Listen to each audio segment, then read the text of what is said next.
Police പഞ്ചാബിൽ നിന്ന് പിടികൂടിയ അന്താരാഷ്ട്ര ലഹരി മാഫിയ സംഘത്തിലെ 2 പേരെ ഉടൻ കോഴിക്കോട്ട് എത്തിക്കുമെന്ന് medical college ACP A Umesh പറഞ്ഞു. ലഹരി മരുന്ന് വന്ന വഴിയെക്കുറിച്ച് നടത്തിയ അന്വേഷണമാണ് പഞ്ചാബിലേക്ക് എത്തിയതെന്നും ഉമേഷ് 24-നോട് പറഞ്ഞു. ലഹരി മാഫിയ സംഘത്തിലെ അന്താരാഷ്ട്ര തലവന്മാരായ 2 പേരെ ഇപ്പോൾ കേരള പോലീസ് പിടികൂടിയിരിക്കുകയാണ്.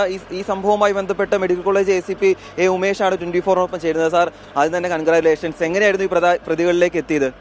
ഞങ്ങൾ ചെറിയ കേസ് പിടിച്ച അതിൻ്റെ അടുത്ത ലെയറിലേക്ക് പോയി അങ്ങനെ വലിയ ഒരു 2 ആൾക്കാരെ ഞങ്ങൾ പിടിച്ചിട്ടുണ്ട്.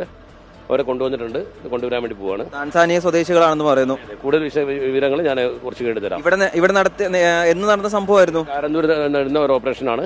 അവിടുന്ന് 270 ഗ്രാം MDMA പിടിച്ചാണ്. അതിന് രണ്ടാം ലെയറായിട്ട് രണ്ടാമതൊരാളെ പിടിച്ചിരുന്നു. അതിനുശേഷം അതിന് ടോപ്പ് ലെവലിലുള്ള 2 പേരെ നമുക്ക് കിട്ടിയിട്ടുണ്ട്. അത് മലയാളിയായിരുന്നു രണ്ടാമത് പിടിച്ചത്? രണ്ടാമത് മലയാളിയായിരുന്നു.